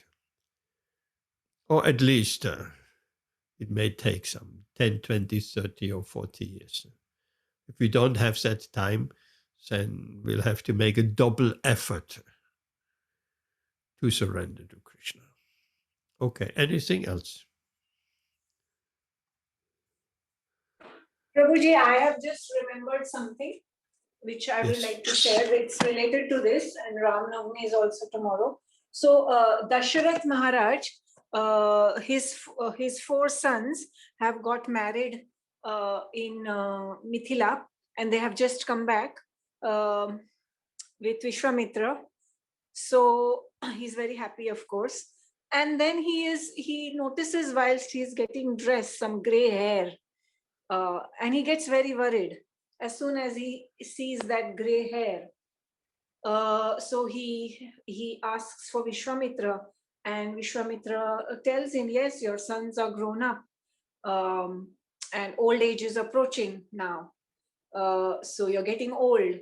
So he asks Vishwamitra what he should do. He said, you should immediately, Vishwamitra is the sage, he is the royal priest. He advises him that you must give up your royal duties, and you must take vanaprastha. You must start your, you must dedicate your life, get ready to go back home, back to Godhead. Vishwamitra tells him. And Dashrath Maharaj is, he's very agreeable. He agrees. In those days, it was not just people, what people wanted that used to be happen like it's now. Now it is all about democracy, what people want. At that time, what the sages wanted, that used to happen. So Dashrath Maharaj says, yes, I will do that. But let me first appoint Lord Ram as the king, and then I will leave. And the speaker, the person who was taking, the Prabhuji who was taking the class, he said that had he listened to Vishwamitra and he had left, and Ram would have automatically become the king because he was the eldest son. Then neither would have Ram left for 14 years, neither would have he died. But he did not listen. He just said, okay, let me tomorrow appoint Lord Ram as the king, and then I will leave, and then I will start my vanaprastha. So it was, I thought this was related to what we are discussing now. Very interesting. Very interesting. We have to take to the advice and instruction of the sages of our spiritual master. That is very, very interesting. And then, yes, very interesting. That could have been all gone a different way. But that was also Krishna's will. That had to happen like this in order to show the glories of Lord Rama. Thank you for sharing. Anything else to share? Anyone has something to share? That's our sharing moment. Prabhuji, I can share something which I have heard from Lal Govindas Prabhu. If nobody has anything to share, I can. It's about Ram Navami. Okay. So it's a little pastime of Kaushalya Mata. Lord Ram has, so Kaushalya, see, when Lord Krishna was born, Vasudev was the first to see him in his 4 Bhuja form, in his 4 Bhuja form, in his Lord Narayan form. When Lord Ram was born, it was Kaushalya was the first to see him. So when Kaushalya saw him in his 4-handed form, Kaushalya Mata prayed to him that I don't want to see you in this 4-handed form. I want you as a baby. I want to play with you. I want to bathe you. I want to experience Vatsalya. So I cannot do this in your form as Bhagavan. So I want you to take the form of a baby. So Lord Ram then takes the form of a baby to please Kaushalya Mata. Now Lord Ram is growing up and he's playing. One day Lord Dashrath, King Dashrath comes and he says to Kaushalya Mata that can you serve me some food? So Kaushalya Mata says, no, first we must feed Ram. It is let me feed Ram first, then I will serve you food. So Lord Dashrath is King Dashrath. This is from the Tulsi Ramayana. So Dashrath goes to find Ram. Now it is said in the Chopai, in Tulsi Ramayana, in the Tulsi Ramayana, that King Dashrath went. King Dashrath, not Father Dashrath. King Dashrath went to call Lord Ram, and Lord Ram refused to come. He said that he was playing, he was a small child, he was playing with his other brothers, and he said, no, I don't want to come, and he ran away. So then Kaushalya Mata went, and as soon as Kaushalya Mata went, immediately Lord Ram came. So the purport here, the Siddhant which was being explained was that King Dashrath went as king. So he went with a title to call the Lord. So when we approach the Lord as with our titles, I'm a doctor, I'm a lawyer, I'm this, I'm that, then the Lord is not interested in us. But when Kaushalya Mata went, she went as a mother. She went with a relationship with to Lord Ram. So that time, immediately Lord Ram came. Immediately, without a second's delay.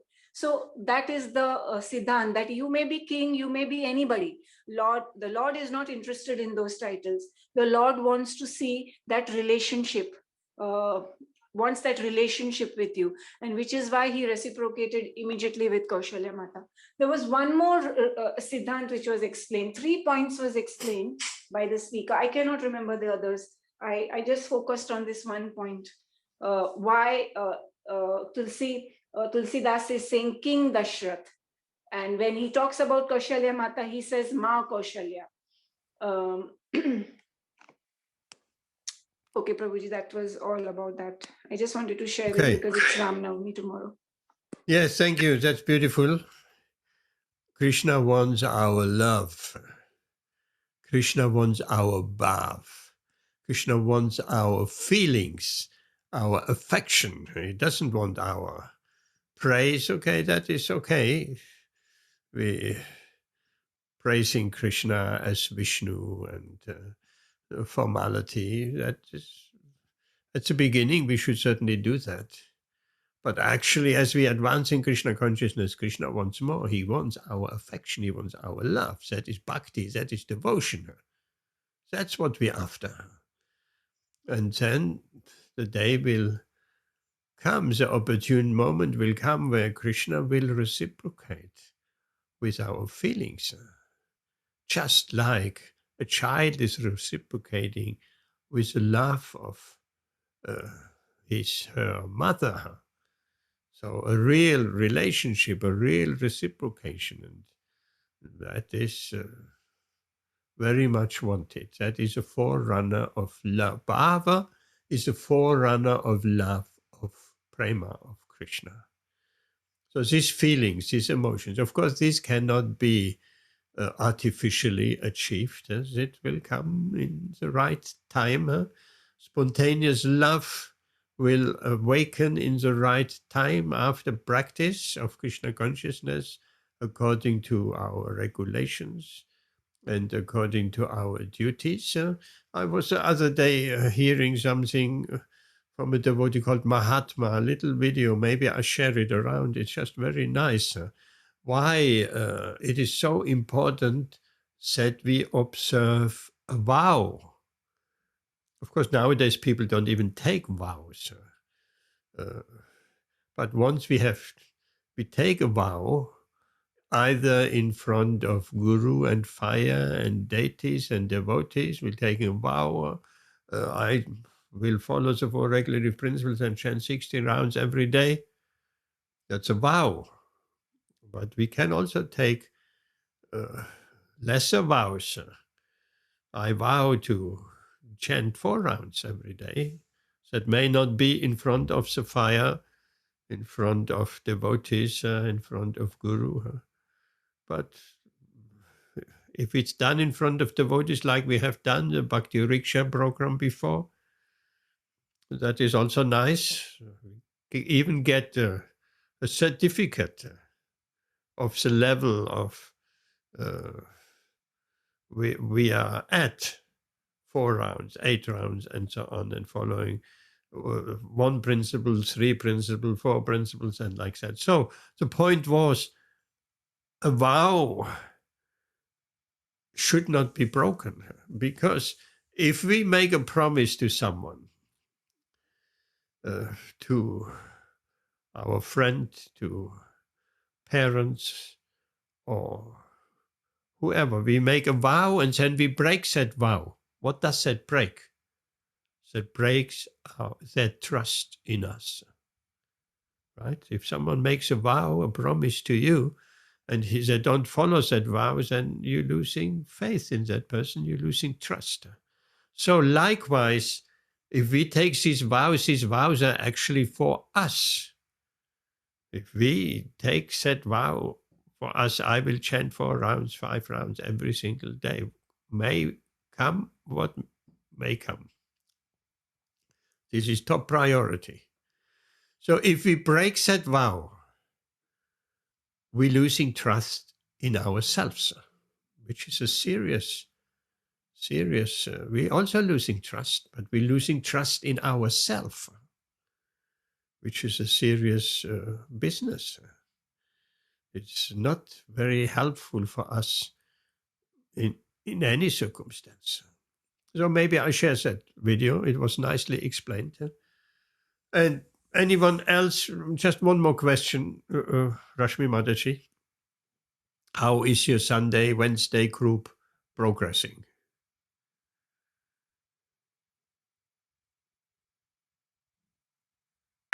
Rashmi. This week we didn't have Prabhuji because one of the ladies has gone hiking. So we didn't have. One of the ladies has gone what? She's gone for a hike to Scotland. Okay, holiday, So, but, hiking, yeah. Yeah, but the other lady, she made some sweets for Ram Navami and she has dropped it off this evening so that it can be taken to the temple tomorrow for offering to the Lords. So how many ladies you have in the group right now? Only 2, Prabhuji. Right from the beginning, it was only 2. Oh, it They are was my always friends. 2. Yeah, it was always. They are my friends from. Okay, yeah. that's good. That's good. Yes, try to increase the group. It's difficult. Look, even here, what we have here: 1, 2, 3, 4, 5, 6. Then once you have 3, that makes a difference.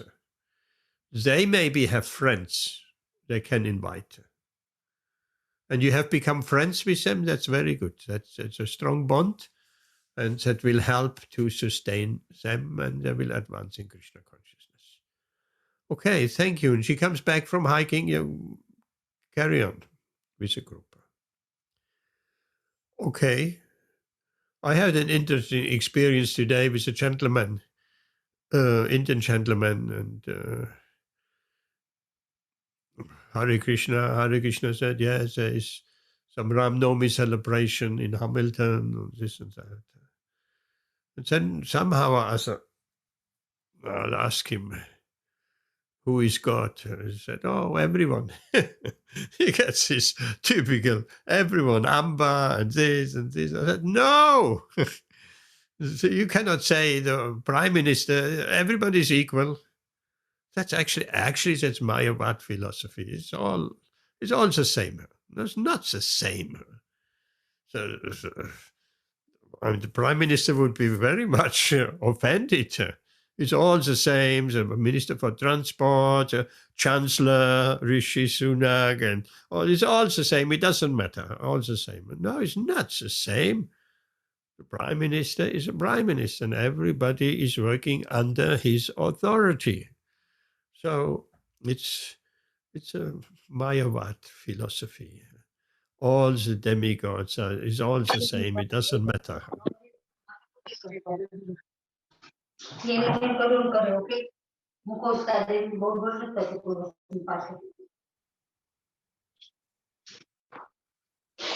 Jayanti, your microphone is on. There's much talking, and I cannot. Jayanti, your microphone.